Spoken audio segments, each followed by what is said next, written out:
30년 대기업 다녔는데 62세 퇴직 후 배달 알바, 이게 말이 됩니까? 라는 말 솔직히 많은 분들이 한 번쯤 들어봤거나 떠올려 봤을 법한 이야기 아닐까요? 우리 부모님 세대가 그랬고 또 현재 5060대 분들이 겪고 있는 현실이기도 합니다. 젊을 때는 회사에서 나름대로 인정받고 꽤 괜찮은 연봉과 복지를 누리며 열심히만 일하면 노후는 편안해지겠지라고 생각하곤 합니다. 하지만 막상 정년이 가까워지면 생각지 못했던 문제들이 하나둘씩 고개를 듭니다. 연금만으로 살 수 있을까? 퇴직금에 손대지 않고 생활할 수 있을까? 퇴직 후에도 일을 더 해야 하나? 등등. 과거에는 막연히 남의 일처럼 보였던 고민들이 서서히 내 삶에 닥쳐오는 거죠. 특히 요즘은 기대 수명이 늘어나면서 100세 시대라고도 하잖아요. 60세 전후로 퇴직하더라도 여전히 2030년 정도는 더 살아야 합니다. 건강 유지 비용, 자녀 교육이나 결혼 자금, 또 집과 생활비 등 고정 지출이 꾸준히 생기다 보니 은퇴 후 내 인생이 결코 만만치가 않은 겁니다. 그래서 어느 정도 준비가 되어 있다 생각했던 분들도 막상 정년 이후가 되면 새로운 일거리를 찾으려고 애쓰게 됩니다. 그렇다면 왜 이렇게 많은 분들이 배달 알바를 비롯해 다양한 형태의 제2의 직업을 찾아다니고 있을까요? 그 이유는 간단합니다. 고정적인 소득이 절실하기 때문입니다. 연금이나 퇴직금이 있어도 이것만으로 부족하다는 분들이 꽤 많거든요. 게다가 아직 건강한 상태로 몇 년 더 일해서 경제적으로, 심적으로 안정감을 찾고 싶어 하는 분들도 많습니다. 그렇다고 해서 내 몸에 꼭 맞는 만족스러운 새 직업을 쉽게 구할 수 있을까요? 현실은 생각보다 차갑습니다. 경력도 충분하고 성실한데 왜 이 나이에 일자리를 못 구하죠? 라며 답답해하시는 분들, 이력서를 내도 연세가 좀 많으신데요? 라는 말을 듣는다면서 자존감이 무너지는 경험을 하는 분들 정말 많습니다. 그래서 결국 가장 쉽게 접근할 수 있는 배달이나 경비, 택시, 편의점 알바 등을 택하게 되는 경우가 늘어나고 있죠. 여기서 중요한 건 나는 정말 이 일을 하고 싶은가? 라기보다 이 나이에 일자리를 구해서 생활비를 벌 수 있는가? 가 더 시급하다는 겁니다. 아무리 대기업에서 30년, 40년을 근무했어도 은퇴 후 삶의 판도는 또 다른 이야기가 되고 새로운 고민과 도전에 직면하게 마련입니다. 이번 글에서는 은퇴 준비와 그 이후의 삶에 대한 현실적인 고민을 조금 더 파고들어 보려고 합니다. 구체적인 사례 3가지를 통해 왜 이렇게 많은 분들이 은퇴 후 예상치 못한 일자리를 찾게 되는지, 그리고 우리가 어떤 부분을 미리 준비하면 좋을지를 살펴보겠습니다. 1. 30년 회사 생활 후 생활비 압박에 배달 알바 뛰는 김 과장의 이야기. 회사 다닐 땐 월급 날만 기다리면 됐죠. 남들은 대기업 다니니까 걱정 없을 거라 생각했을지도 몰라요. 근데 막상 퇴직하고 나니 한 달에 250만 원 남짓한 연금으론 도저히 안 되겠더라고요. 아파트 관리비에 차 보험, 각종 공과금 등등 쓸 돈이 너무 많아요. 퇴직금으로 빚을 좀 갚고 나니까 남은 건 별로 없고 덜컥 겁이 났죠. 김 과장 62세, 가명은 30년간 대기업에서 근무했습니다. 꾸준히 연봉이 올라가고 어느 정도 직장 내 인정을 받았기에 막연히 노후는 문제없겠다 생각했대요. 그런데 50대 후반쯤부터 회사에서도 명퇴명예퇴직을 고려해보라는 얘기가 흘러나오면서 은퇴가 서서히 눈앞의 현실로 다가옵니다. 결국 62세에 퇴직을 하게 됐는데 예상보다 집안에 돈 쓸 구석이 많다는 걸 깨달았다고 합니다. 연금이 없진 않았습니다. 매달 250만 원 정도 들어오는데 평소 월급이 500만 원 이상이었던 시절을 생각하면 그 절반 이하의 소득인 셈입니다. 아이들은 이미 성인이지만 아직 자립이 덜 됐고 본인과 배우자 모두 나이가 있다 보니 병원비로 빠져나가는 돈도 늘었죠. 어쩔 수 없이 바로 배달 알바를 알아봤어요. 대기업 다녔다는 자부심도 있었지만 지금 내 지갑이 텅 비는 게 더 무섭더군요. 시작해보니 힘들긴 해도 마다할 처지가 아니었어요. 이렇듯 안정된 직장 경력이 있어도 은퇴 후에는 바로 생활비 압박이 닥치는 경우가 흔합니다. 그래서 쓸 돈은 많은데 들어올 돈은 절반 이하로 줄어든 상황이 현실적으로 부담이 되는 거죠. 김 과장의 이야기는 은퇴 전 충분한 자산 관리와 생활비 계획이 왜 중요한지를 보여주는 대표적 사례입니다. 2. 33년 교직 생활 후 어쩔 수 없이 편의점 야간 알바를 택한 박 선생님. 내가 교사로 33년이나 일했는데 퇴직해서 편하게 살 줄 알았죠. 근데 정년퇴임 후에 갑자기 소득이 반 토막이 나니까 당장 다음 달부터 카드값 내는 것부터 고민되더라고요. 자식들 결혼 비용 대준다고 적금 거의 다 깨서 줬더니 정작 내 노후는 준비가 하나도 안 돼 있더군요. 박 선생님 60세, 가명은 초등학교에서 아이들을 가르치며 정년을 꽉 채운 분입니다. 교사라는 직업 특성상 연금도 비교적 안정적으로 들어올 거라 생각했지만 막상 정년퇴임해 보니 자녀 결혼 자금이며 손주 돌보는 비용을 조금이라도 보태주고 싶다는 마음 등 생각지도 못했던 지출이 많았습니다. 퇴직 후 여유 있게 해외여행도 가고 배우자랑 좋아하는 음악회도 다니고 또 오랫동안 만나지 못한 친구들도 자주 보면서 살 거라 기대했어요.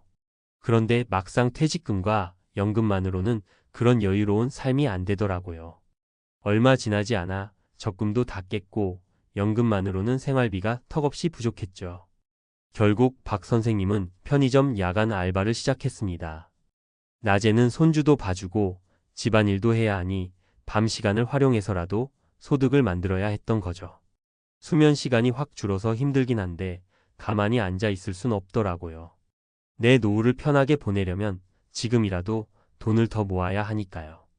교직이든 공무원이든 흔히 연금이 잘 나온다고 생각하지만 그 연금도 사실 막상 살아보면 넉넉하지 않습니다. 생활비, 병원비, 자녀 손주를 위한 지원 등 어떤 삶을 꿈꾸느냐에 따라 추가적인 수입원이 필요해지곤 합니다. 3. 28년 영업직 생활 마치고 치킨집 창업했다가 다시 파트타임 알바 뛰는 이 부장. 영업직이라 돈 좀 벌었다 싶었는데 그거 다 옛말이더라고요. 오히려 그간의 영업 전술이 내 자영업엔 잘 안 통했어요. 치킨집 한번 차려봤다가 제대로 말아먹고 빚만 남았죠. 결국 가게 정리하고 나니까 손에 남는 건 통장 잔액 영원 어떻게든 다시 벌어야 살죠. 이 부장 57세, 가명은 중소기업 영업부에서 28년간 일했습니다. 사람 만나고 설득하는 데 자신이 있었고 퇴직 후에는 바로 내 가게를 갖는 게 꿈이었죠. 그래서 다니던 회사를 떠나자마자 치킨집을 시작했습니다. 퇴직금 조금에다 대출까지 끼고 해서 오픈했는데 생각처럼 되지 않았습니다. 나름 아이템도 괜찮다고 생각했는데 경쟁이 너무 치열하더군요. 주변 치킨집하고 가격 경쟁도 해야 하고 배달 앱 수수료까지 감당하다 보니 남는 게 없는 거예요. 한 1년 정도 끌어오다가 결국 폐업하게 됐는데 그 사이 빚이 늘어났습니다. 가게 인테리어, 재료비, 인건비, 각종 잡비로 생각보다 돈이 크게 빠져나갔거든요. 퇴직금이랑 대출금 거의 다 날리고 나니 이제 정말 손가락 빨아야 하나 싶더라고요. 그래서 다시 일자리를 알아봤지만 영업직 경력은 많아도 나이가 걸림돌이 되는 경우가 많았습니다. 눈높이를 낮추자고 생각하고 파트타임 알바부터 시작했는데 육체적으로나 정신적으로 쉽지 않았다고 합니다. 그래도 어쩌겠습니까? 일단 돈을 벌어야 버티죠. 예전에 팀원들 앞에서 영업의 신이라 불리던 내 모습이 떠올라 가끔 허탈하지만 그때와 지금은 상황이 다르니까요. 이 부장의 사례는 퇴직 후 무작정 창업에 뛰어드는 위험성을 잘 보여줍니다. 은퇴 자금을 불려보겠다는 도전 자체가 나쁘진 않지만 제대로 된 시장 조사와 컨설팅 없이 뛰어들면 오히려 빚이라는 짐을 지고 또 다른 고생길로 들어설 수 있다는 거죠. 은퇴 후 우리는 무엇을 어떻게 준비해야 할까? 생애 주기별 재무 설계. 4050대 시절부터 은퇴 후 필요한 매달 최소 생활비를 구체적으로 산정하는 것이 좋습니다. 얼마쯤 있으면 된다라는 막연한 수치가 아니라 월세나 관리비, 공과금, 의료비 등 구체적인 지출 항목을 미리 적어보세요. 노후 긴급 자금도 별도로 마련해두면 예기치 못한 상황 병원비, 자녀 문제 등에 대비하기가 한결 수월해집니다. 미리 경험해보는 세컨드 잡세컨드 잡으. 꼭 은퇴 직후에만 다른 일을 알아볼 필요는 없습니다. 남는 시간에 취미나 자격증 또는 소소한 부업을 미리 시작해보면 퇴직 후 의외로 부업이 본업이 될 수도 있죠. 젊을 때부터 자신이 좋아하는 분야나 잘할 수 있는 분야를 찾아서 조금씩 시도해 보시면 퇴직 이후 삶에 대한 부담감이 훨씬 줄어듭니다. 창업은 신중하게 계획적으로. 퇴직금 전부를 창업 자금으로 몰빵하는 것은 매우 위험합니다. 현업에서의 경력과 창업은 또 다른 영역입니다. 적어도 시장 조사, 수익 모델, 리스크 분석, 그리고 초기에 투입할 수 있는 여유 자금 정도는 철저히 챙긴 뒤에 시작해야 합니다. 연금과 퇴직금 외에 다양한 안정장치 고민하기. 국민연금, 퇴직연금, 개인연금 등 다층적인 연금 구조를 만들어두면 좋습니다. 혹은 보험상품, 주식채권, 부동산 등 여러 자산 포트폴리오를 구성해 놓으면 훨씬 유리하겠죠. 단, 무리하게 위험 자산에 올인하기보다는 적절한 분산 투자를 통해 안정성과 수익성을 함께 고려하는 게 좋습니다. 마음가짐과 생활 패턴의 조정. 은퇴 후에는 아무래도 소득이 줄어들 가능성이 크므로 그에 맞춰 소비 패턴을 수정하는 노력이 필요합니다. 예전에는 당연히 누리던 걸 못 누리면 어쩌지? 라는 두려움도 있겠지만 새로운 가치를 찾아가는 과정이라 생각하고 생활 전반을 재설계해보는 시도가 중요합니다. 맺은 말.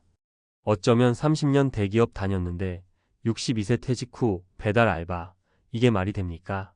라는 말은 우리 사회가 은퇴를 바라보는 시각의 변화를 요구하는 하나의 상징적 장면일지도 모릅니다. 과거에는 정년퇴직 후 연금과 약간의 저축만으로도 노후가 보장되던 시절이 있었습니다.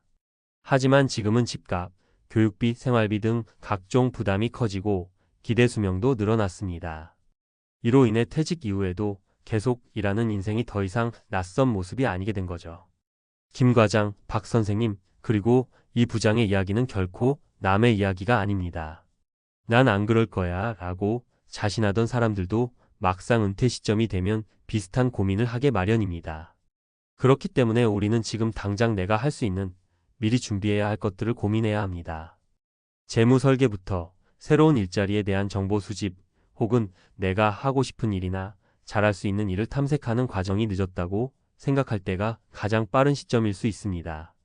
무엇보다 중요한 건 나 자신에게 딱 맞는 은퇴 후 삶을 설계하는 겁니다.